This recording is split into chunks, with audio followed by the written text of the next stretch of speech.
pour les plus jeunes d'entre vous, ce que vous venez d'entendre ne leur dit plus rien de particulier. Sidney Bechet, Petite Fleur.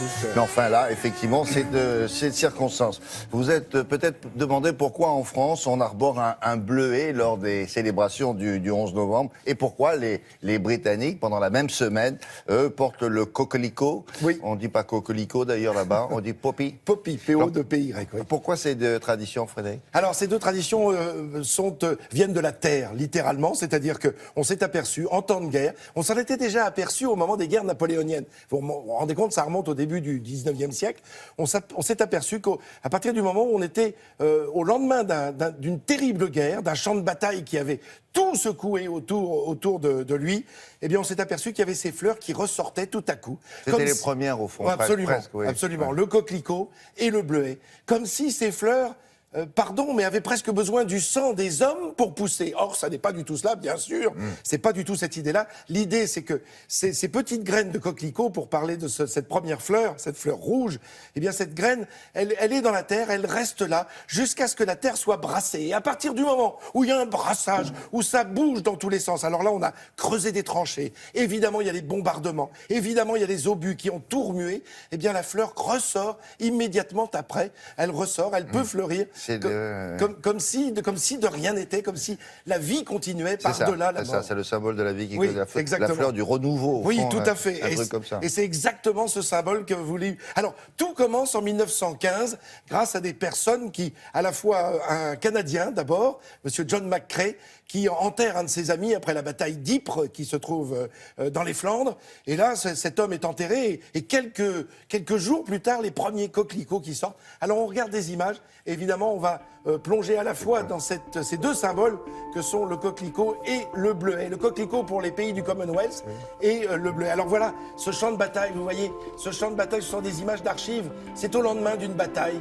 Voilà, il n'y a plus rien, les hommes ne sont plus là, beaucoup y ont laissé leur vie, et puis il y a ces fleurs qui vont apparaître au milieu des tombes, bien souvent aussi, parce qu'on a remué la terre pour pouvoir enterrer ses frères de sang, ses frères de guerre. Voilà John McCrae, qui en enterrant son ami, il est lieutenant-colonel, médecin militaire canadien, il est en France, et il voit cette fleur qui pousse aux côtés de la tombe de son ami. Il va écrire un poème, « In Flanders Fields », dans les champs des Flandres, qu'on va appeler le champ d'honneur. Et voilà comment va naître cette idée. Là, on voit Sa Majesté, la Reine d'Angleterre, lors de commémorations avec ces champs de coquelicots. Encore une fois, c'est la fleur des Britanniques, mais aussi, plus généralement, pour tous les pays du Commonwealth, puisqu'à l'origine, je vous le rappelle, c'était un médecin canadien.